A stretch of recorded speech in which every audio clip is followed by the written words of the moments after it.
My aunt smirked at me from the doorway of the mansion my grandmother left me, holding the deed she had forged while I was gone.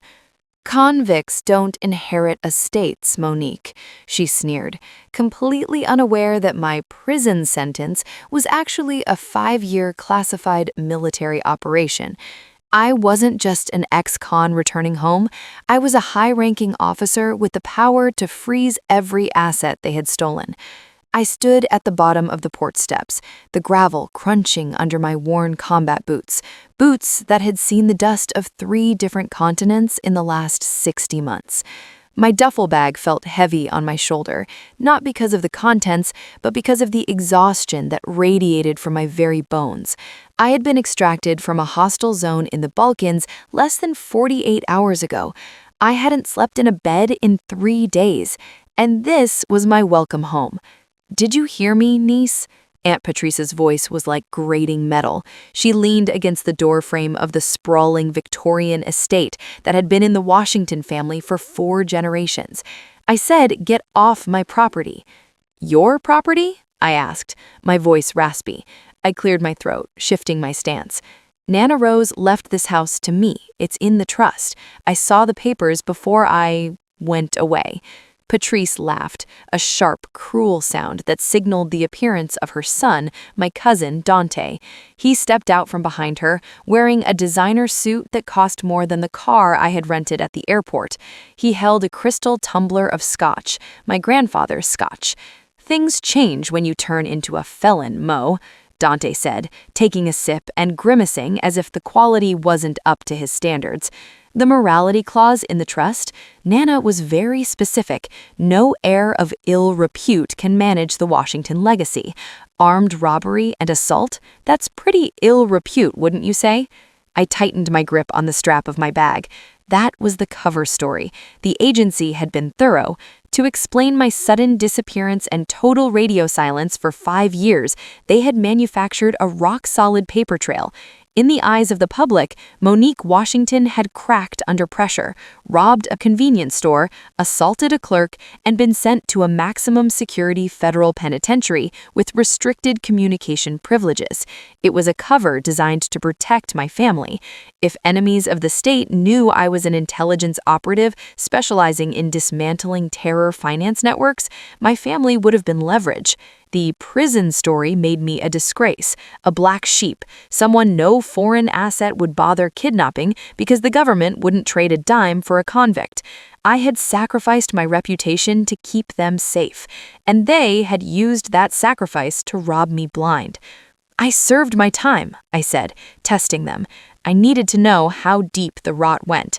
"I'm out. I have nowhere else to go, Patrice. This is my home." "Not anymore," Patrice spat, waving the paper in her hand. "While you were rotting in a cell, we went to probate court. We showed them your conviction records. We invoked the clause. The judge signed everything over to me as the next of kin. We sold your apartment in the city. We liquidated your investment accounts to pay for legal fees and maintenance. And the deed to this house is in my name now." She stepped forward, her eyes narrowing. "You are a stain on this family, Monique. We told the neighbors you died in prison. It was less embarrassed than admitting you were a thug. If you don't leave, I'm calling the sheriff, and I don't think you want to violate your parole." Dante pulled out his phone, a smirk playing on his lips. "Go on, Mo. Go find a halfway house. We're hosting a gala tonight. Important people. We don't need a jailbird scaring the donors." I looked at them. Really looked at them. I saw the new landscaping, the expensive cars parked in the circular driveway, a Porsche and a Range Rover. I saw the heavy gold jewelry around Patrice's neck. They hadn't just taken the house, they had drained everything.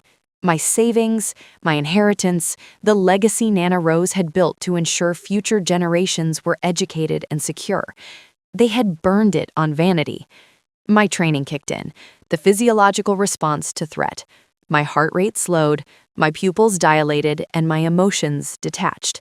In the field, when a mission goes sideways, you don't panic, you assess, you plan, and you execute.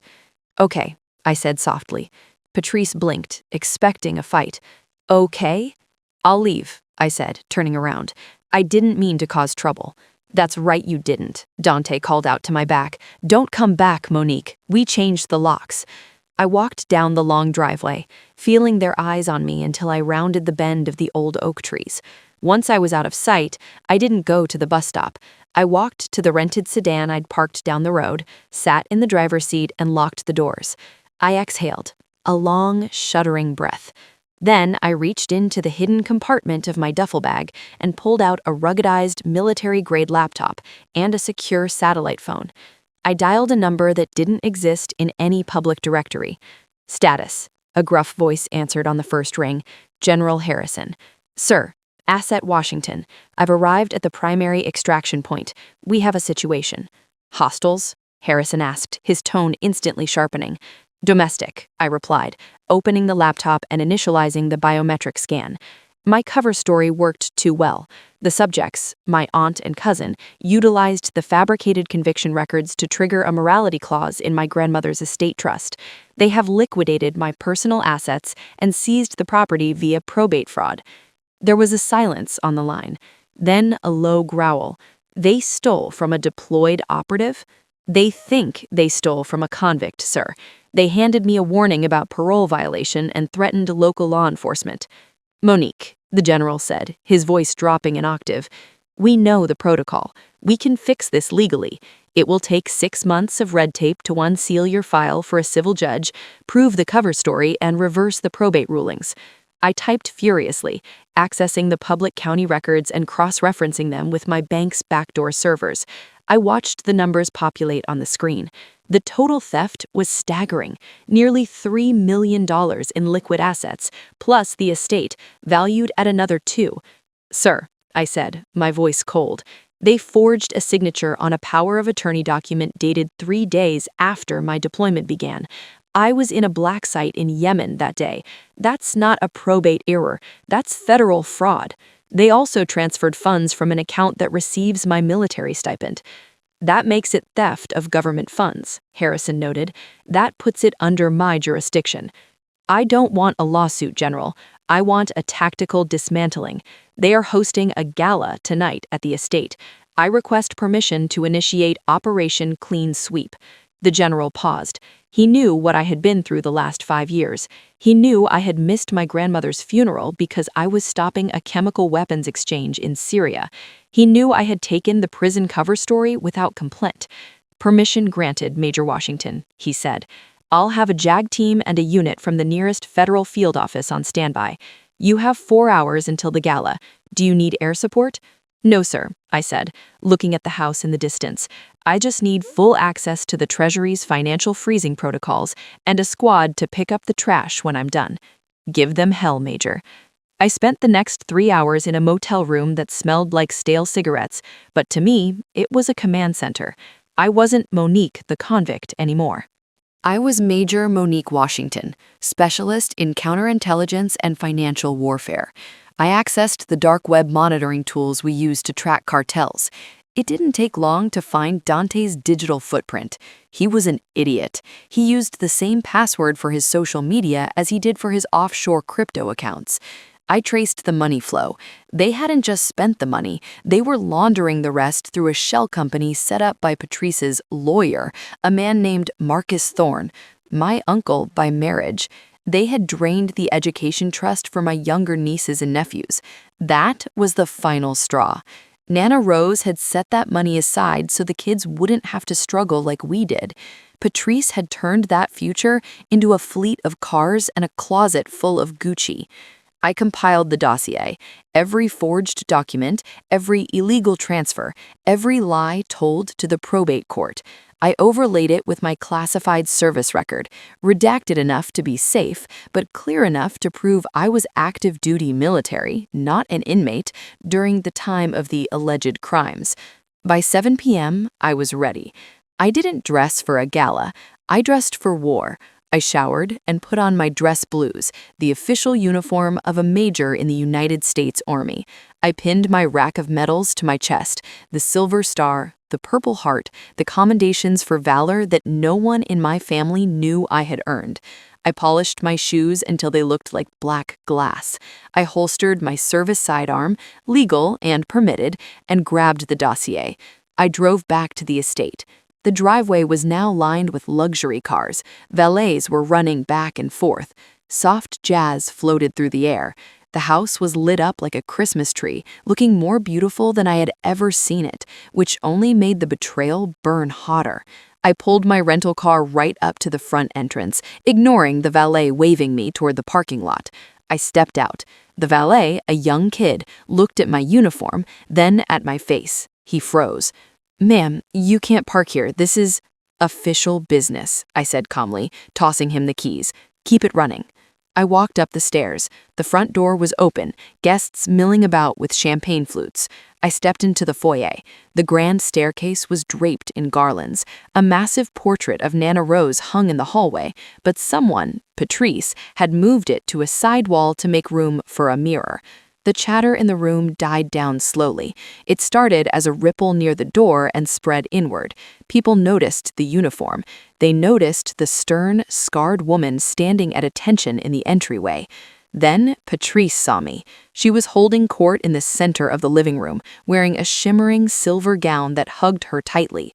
She turned, a fake smile plastered on her face, likely expecting a late arrival donor. When she saw me, she dropped her champagne glass. It shattered on the hardwood floor, the sound echoing like a gunshot. "You," she hissed, her face turning a violent shade of red. "I told you to leave, you trash. You have some nerve showing up here in a costume?" Dante pushed through the crowd, looking flushed and angry. "What the hell is this, Monique? You rented a uniform? Stolen valor is a crime, you know. I'll have you arrested right now." The guests were murmuring. "Is that the niece? The one who went to prison? Oh, how embarrassing." I didn't yell. I didn't scream. I walked to the center of the room, my boots thudding rhythmically on the floor. I projected my voice, using the command tone I had utilized to direct squads under fire. "Cut the music," I ordered. The DJ, intimidated by the sheer authority in my voice, killed the sound. The room went silent. "Ladies and gentlemen," I said, scanning the crowd. "I apologize for the interruption. My name is Major Monique Washington of the United States Intelligence Division." Dante laughed, a nervous, high-pitched sound. "She's insane. She's fresh out of federal prison for armed robbery. Mom, call the police." "Please do," I said, looking at Dante. "But before you do, you might want to check your bank balance." Dante frowned. "What?" "Check it. The offshore account in the Caymans, the one ending in 4590. Dante's face went pale. He fumbled for his phone. I turned to Patrice. "And you, Auntie, you might want to check the deed to this house. As of 5 minutes ago, the title transfer has been flagged as fraudulent by the Department of Justice." "You're lying," Patrice shrieked, though her hands were trembling. "You're a convict. We have the papers." "You have a cover story," I said, my voice dropping to a dangerous calm. 5 years ago, I was deployed on a classified operation. The prison sentence was a fabrication to protect my identity. While I was risking my life serving this country, you utilized that cover to forge a power of attorney. I held up the dossier. I have the digital timestamps of the forgery. I have the location data showing I was 4,000 miles away when you claim I signed the papers. And I have the transfer logs of the $3 million you stole." Dante stared at his phone, tapping frantically. It's frozen. It says Federal Seizure Code 10. Mom, the money is gone." The room gasped. The guests began to back away, sensing the radioactive toxicity of the situation. "You can't do this," Patrice shrieked, lunging at me. "This is my house. I earned this." I didn't flinch. I simply stepped aside and she stumbled in her heels. "You stole from the wrong person, Patrice. You didn't just steal from your niece. You committed wire fraud, bank fraud, and theft of government property.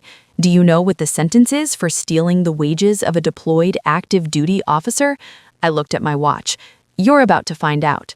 Sirens wailed in the distance. Not one or two, a lot of them.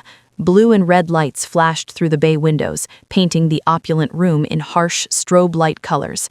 "That wouldn't be the sheriff," I noted dryly. "That's the FBI and the military police." Patrice looked at the window, then back at me, her eyes wide with terror. Monique, baby, we're family. We made a mistake. We can fix this. We can just sign the house back. You don't have to ruin us. Family? I laughed, but there was no humor in it. Family is the people who wait for you. Family is the people who protect your home when you're gone. You aren't family, Patrice. You're a hostile combatant. The front doors burst open. A tactical team in FBI windbreakers swarmed the hallway, followed by 2 MPs in uniform. Secure the perimeter, one shouted. Patrice Washington, Dante Washington, Marcus Thorne, an agent boomed. You are under arrest for conspiracy to commit fraud, grand larceny, and identity theft. Dante tried to run toward the back door. An MP tackled him into the table of hors d'oeuvres. The crash of expensive china was satisfying. Patrice began to sob, sinking to her knees, clutching her pearls as if they could save her. Monique, she wailed as they handcuffed her. Tell them it's a misunderstanding. I walked over to where she knelt. I leaned down, bringing my face close to hers. Convicts don't inherit estates, Auntie, I whispered, repeating her words. But neither do felons, and where you're going, the prison isn't a cover story. I stood up and nodded to the lead agent. Take them away. As they dragged my screaming family out of the house they had stolen, I stood alone in the center of the room. The guests had fled. The silence returned.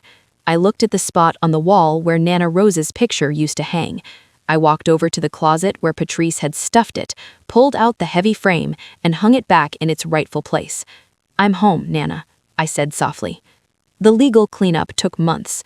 With the help of the JAG Corps, the sale of the house was voided. The assets that hadn't been spent were returned, and the cars and jewelry Patrice and Dante had bought were seized and auctioned off to replenish the trust. Patrice got 12 years. Dante got 8. Uncle Marcus, the lawyer, was disbarred and is serving 15. I retired from active duty 6 months later. I didn't want to leave the service, but the betrayal had broken something in me that needed time to heal. I spent the first year restoring the estate.